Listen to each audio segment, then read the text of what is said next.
Ya estamos aquí, ya está nuestra queridísima Dulce María Sauri con nosotros. Hay que seguirla, Dulce Sauri, es como se le sigue en las redes sociales. Dulce, qué gusto escucharte, verte sobre todo. Muy buenos días a los tres. ¿Cómo amaneces? ¿Todo bien? Todo bien, pero tenemos calenturita en Yucatán.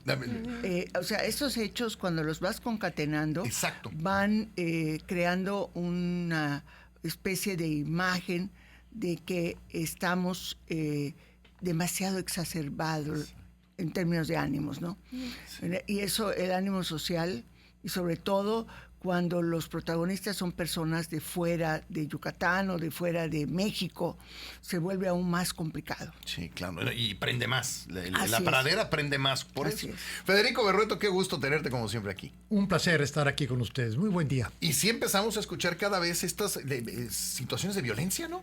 Llama la atención. Qué bueno que sean estos asuntos. Exacto, sí, la que no verdad pase a mayores, ¿no?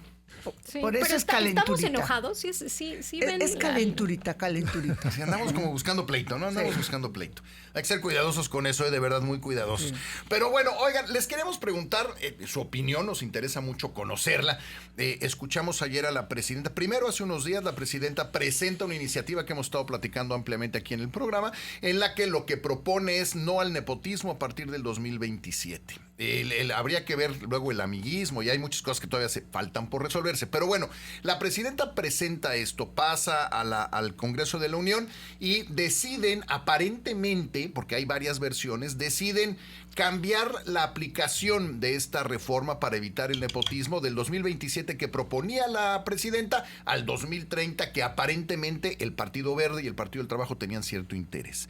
Hay algunos analistas que lo que dicen es tenía mucha profundidad lo que había propuesto la presidenta, pero la respuesta que le da el Congreso de la Unión tiene todavía más profundidad. Y hay quienes dicen, la presidenta es la que decide.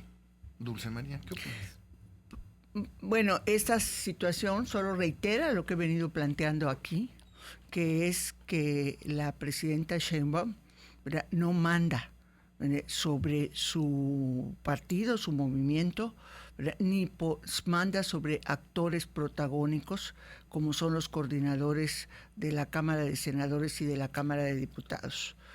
Y esto en un sistema presidencialista como el mexicano es sumamente delicado, porque el sistema estaba diseñado, y lo estuvo durante muchos años, los años de la hegemonía priista, para que la figura presidencial fuera el eje de ese sistema, ¿verdad? Y el partido en el poder fuese el mecanismo, la manera como políticamente se reproducía ese sistema.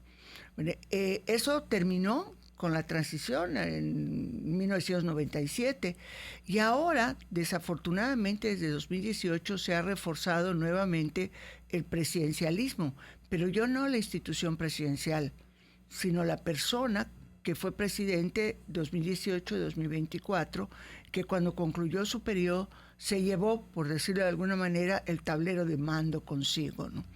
Entonces resulta que por intereses absoluta y completamente de índole partidista personal, están deshaciendo, digamos, una de las dos únicas iniciativas, y así subrayo, únicas iniciativas que han sido absolutamente de la presidenta Sheinbaum. Todo lo demás que hemos visto pasar, no hablo de esta reforma constitucional, lamentablemente, pues totalmente cosmética sobre el tema de la soberanía, ¿no? Pero han sido reformas que vienen del gobierno pasado. Esta era la suya, su criatura.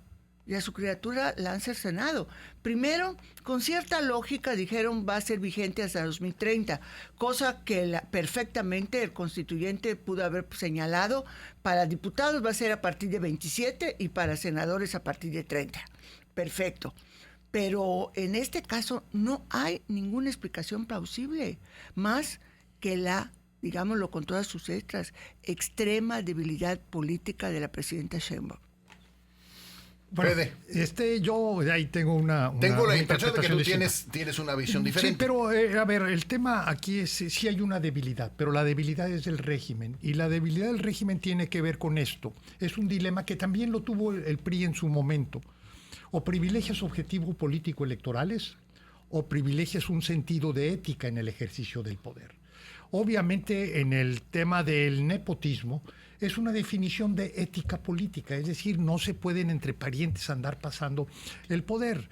No son razones electorales, como dice la presidenta, que el pueblo castiga el nepotismo. Eso no es cierto, es una patraña. Lo que sí es cierto es que plantea un dilema. ¿Qué es lo que tenemos que hacer? Si actuar a partir pues de esta idea pues de las cosas que no están bien, pues no las podemos aceptar. Y en función de eso, efectivamente, como dice Dulce, hay una iniciativa genuinamente de la presidenta, no viene de ningún otro lado, como también el tema de la reelección, pero va aparte. El asunto es, ¿qué sucedió? Porque aquí da lugar a distintas interpretaciones. Primero, algo que casi nadie ha notado, ¿verdad? Morena no tiene mayoría. La mayoría de Morena se da con el PT y con el Verde, ¿cierto? En todos los sentidos, electoral y en asignación de legisladores. Y el Verde desde hace tiempo está diciendo una cosa: no vamos a ir con Morena en elecciones locales. En lo federal mantenemos nuestra alianza, pero en lo local no mantenemos. Y en San Luis Potosí Morena no fue, Morena y el Verde fueron separados. Entonces, yo creo que sí hay aquí una disputa real donde el Verde le está diciendo a la presidenta: yo no voy con tu reforma. Y frente a ello, bueno, seguramente el oficio de Adán Augusto no da para la rebelión. Es la verdad, es lo que creo. Y seguramente habló con la presidenta: hoy traigo al Verde en contra. Quieren que hasta el 30. Y la decisión, que es lo que yo creo, la tomó Claudia Sheinbaum. ¿Y por qué quiero decir esto de que la tomó la presidenta? Porque estamos construyendo la idea de una señora muy buena onda, que quiere que las cosas salgan muy bien, que quiere cambiar el país. No, que asuman la responsabilidad sobre las decisiones que están tomando sus diputados y sus senadores, o por acción o por omisión. Entonces, los reclamos o los aplausos, como quieran, hay que dárselos a la presidenta y no hacer de los coordinadores parlamentarios una suerte pues de responsables y maliciosos que no atienden las buenas propuestas de la presidenta. Eso es lo que yo he planteado como interpretación alternativa a lo que la mayoría de la gente está diciendo, ¿no? Sí, claro. Por otro lado, también tenemos la carta de el Mayo Zambada pidiendo auxilio, diciendo que me juzguen allá. Ayuda. Bueno, yo creo que más que la carta, que en sí misma fue muy interesante conocerla y conocerla a través de un medio de comunicación, es la respuesta del gobierno mexicano, ¿no? Y desde luego, en primerísimo lugar, yo pondría a la Fiscalía General de la República. Ayer escuché en el programa de Radio Fórmula de Ciro Gómez Leiva, las dos entrevistas a los abogados. Uno, el representante del despacho que defiende a Ismael Zambada en Estados Unidos, y la otra entrevista de la cabeza del despacho que ha sido imputado, ¿verdad?, por representar a los narcos en México, ¿no?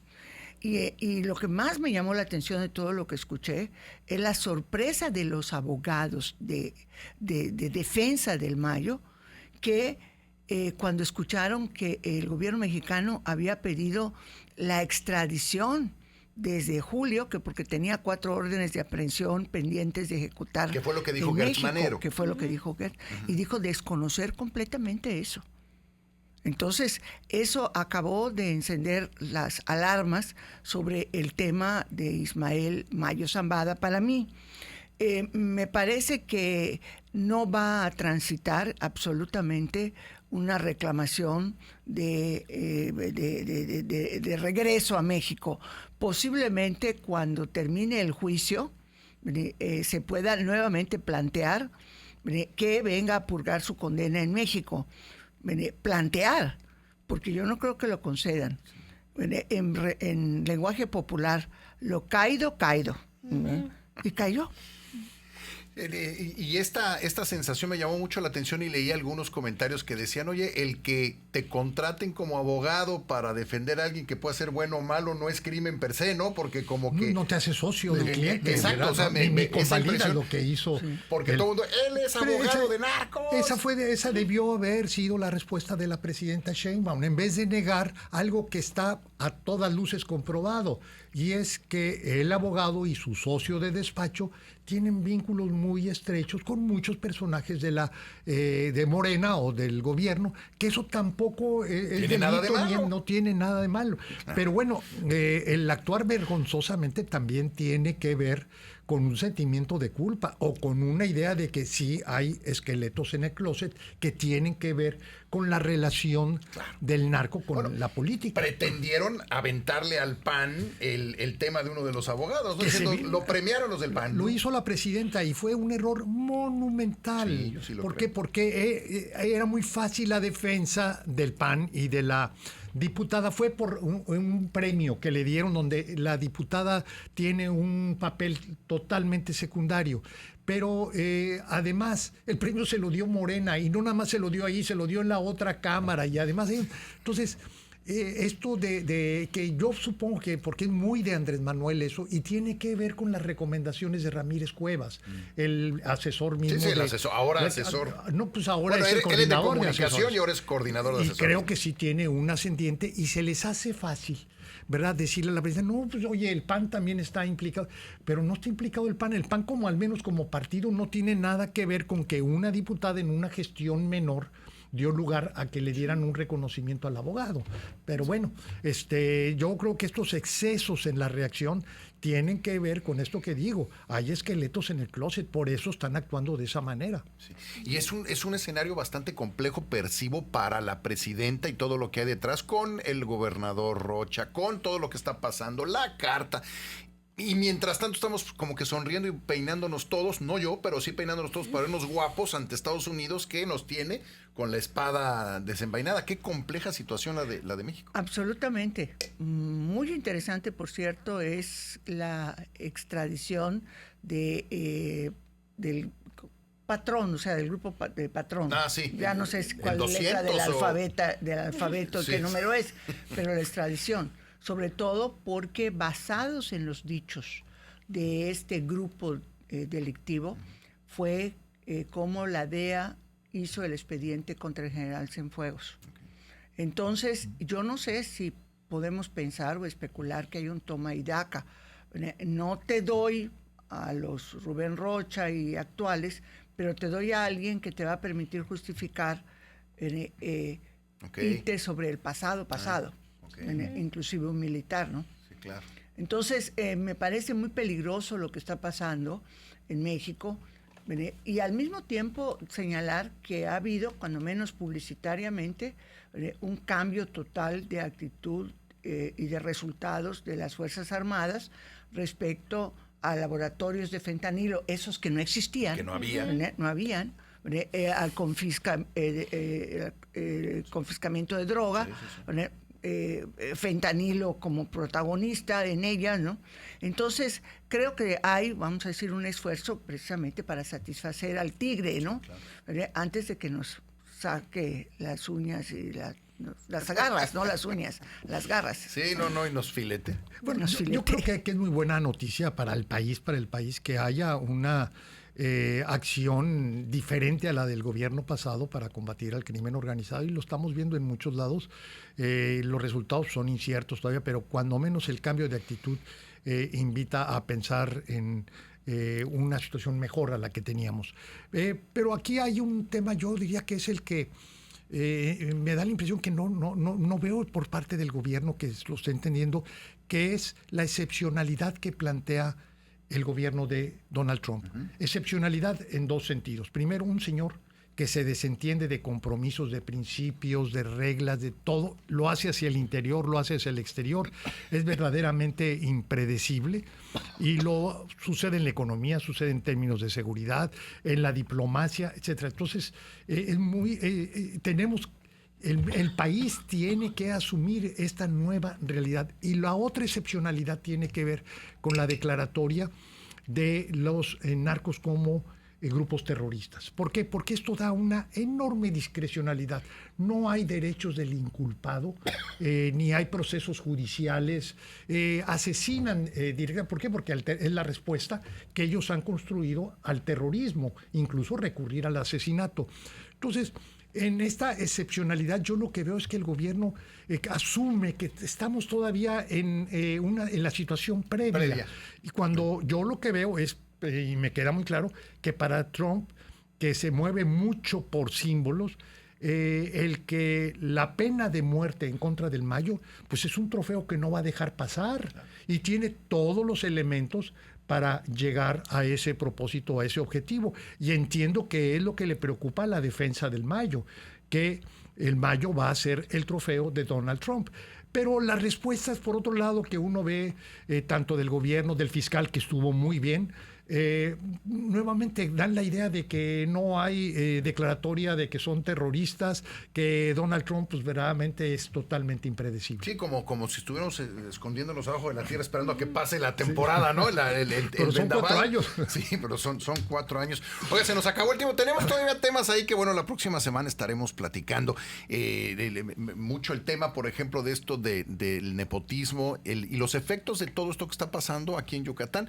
Ya ayer en el Congreso se anunció que se va a votar y aparentemente por unanimidad la iniciativa relacionada con el Poder Judicial, por ejemplo, que nos agarró así como que medio de sorpresa a algunos, porque pues consiguieron la unanimidad. Entonces llama la atención, ¿no? Y tratar de entender mejor qué es lo que va a pasar. Así que bueno, lo platicamos en los próximos días. Estaré pendiente. Dulce, como siempre, un gusto. Muchísimas gracias por venir y visitarnos. Gracias. Sígala, acuérdese que siempre hay que seguirla. Dulce Sauri es como se sigue a Dulce María Sauri. Federico, como siempre, muchísimas gracias. Y a Federico lo puede seguir como @berrueto. A Dulce la puede leer todos los miércoles en el Diario Yucatán. A Fede lo puede escuchar todos lo puede leer y lo puede escuchar también porque subes videos, ¿no? Así es. Está una vez a la semana, ¿está subiendo videos? 2 veces a la semana. Lo puede ver. ¿En dónde te vemos? ¿La silla rota? Me pueden ver la silla rota. Ahí lo pueden leer en la revista Peninsular. Y en la revista Peninsular Así también. Es. Bueno, y ocasionalmente Código Libre también. Ok, ese sí no lo he visto todavía, Sí, pero bueno. así es, en Código Libre. Le ponen Código Libre y ahí un video a la semana. Bueno, vale mucho la pena.